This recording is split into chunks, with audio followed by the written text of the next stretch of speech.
பேர குழந்தையோட நிறைய நேரம் இப்ப செலவிட ஆரம்பிச்சுட்டாரு அப்படின்ற ஒரு விஷயம் கேள்விப்பட்டோம். எப்பவுமே இந்த வயோதிகம் வர நேரத்துல பேர குழந்தைங்களோட எல்லாருமே கொஞ்சம் விளையாடுவாங்க. அது ஒரு அந்த காதல நீங்க பார்க்க முடிஞ்சதா அங்க? நான் பார்த்துருக்கேன். அவரோட ரொம்ப க்ளோஸா அவர பார்த்துருக்கேன். நான் எப்படி சாந்தனுவ தூக்கி வச்சுக்கிட்டு கொஞ்சுவனோ, ஆ. அத நான் பார்த்து பொறந்த பையன் சாந்தனு ஹாஸ்பிட்டல்ல. சரண்யாவோ, சாந்தனுவோ ம். அப்பலாம் நமக்கு ஆசை என்னன்னா, நம்ம டைரக்டரோட குழந்தைய நம்ம தூக்கிட்டு வச்சுட்டு இருக்கிறதே ரொம்ப ம். சந்தோஷமான விஷயமா இருக்கும்.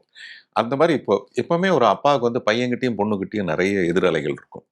எதிர்ப்பான சில விஷயம் இருக்கும். ஆ அந்த பையனுடைய ஒரு முடிவோ, அல்லது பொண்ணோட ஒரு காதலோ இது எல்லாமே. ஆனா, அதெல்லாம் பேரன், பேத்தின்னு வரும்போது நேரடியான பகை ஒண்ணுமே இருக்காது அவங்களுக்கு. ஸோ அது எல்லாமே இந்த ஜெனரேஷன்ல அது சரியா போயிடும். அந்த மாரி தான் அவரு வந்து அந்த குழந்தையோட ரொம்ப இன்னும் சொல்லப்போனா கார்ல வாக்கிங் போறாங்க 2 பேரும். தாத்தாவும், பேரனும் கார்ல வாக்கிங் போற ஒரே தாத்தா, பேரன் அவங்களா தான் இருக்கு. நான் கூட கிண்டல் பண்ணேன் அந்த பையன்கிட்ட. அந்த பையன் நேத்து கூட நான் பார்த்தேன். ம். அவனுக்கு வந்து எல்லாரும் சாமி கிட்ட போயிட்டாருன்னு யாரோ சொல்லியிருக்காங்க. போய் ம். பூஜை ரூம திறந்து பார்த்துட்டு இருக்கான் அந்த பையன். அந்த மாரி. அது ஒரு ஓகே. அதுவும் அந்த மாரி ஒரு ஐந்தறிவு ஜீவன் ஒண்ணு பின்னாடி இருக்கு. அ அதுவும் அப்படிதான். அவரோட ரொம்ப க்ளோஸா இருந்த ஒண்ணு. இப்ப அதுக்கு ஓகே. யார் போய் சொல்றது, அவர் இல்லன்னு சொல்றதுன்னு தெரியல. எனக்கு சாந்தனு சொன்ன வார்த்தை ஞாபகம் இருக்கு. இப்ப ரீசென்ட்டா செலிப்ரேட் பண்ண 50 இயர்ஸ் ஆஃப் பாக்யராஜ் நிகழ்வுல, எனக்கு என் வாழ்க்கையில ஒரு 10 வருஷம் எடுத்து எங்க அப்பாட்ட குடுங்க அப்படின்னு சொல்லி முடிக்கிறாரு. நிகழ்வு நடந்து ஏதோ 6 மந்த், 1 இயர் கூட ஆகல. ஆனா இப்படி ஒரு நிகழ்வு நடக்குது. தன் வாழ்க்கையவே இல்ல குடுத்த அத மறந்துடுவேன். அந்த மாரி நான் இப்ப என்ன நெனச்சேன்னா, எங்க டைரக்டர் இறந்ததுக்கப்புறம் அவர் மூலமா வர பிளெஸ்ஸிங்ஸ் எனக்கு ம். கொஞ்சம் பிளெஸ்ஸிங்ஸ் சிஷ்யன்ற முறையில வந்ததுன்னா, எனக்கு வர பிளெஸ்ஸிங்ஸ்லாம் சேர்த்து சாந்தனுவே குடுத்துருங்க.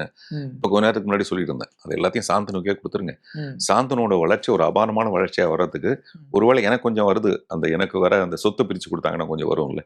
அந்த பிளெஸ்ஸிங் எனக்கு வந்ததுன்னா, அத வந்து சாந்தனுக்கே பிரிச்சு குடுத்துருங்க அப்படின்னு ஓகே. சொன்னேன். குருகுலம் கல்வி சினிமால தான் ரொம்ப ஆத்மார்த்தமா பார்க்குற மாரி இருக்கு. ஏன்னா, எ இயக்குனர் இமயம் இறந்து 1 மாதம் கூட ஆகல. 17 நாள்ல அவரோட சிஷ்யன் இறக்குறாரு. இது எல்லாருமே அதான் சொல்லி போட்டிருந்தாங்க.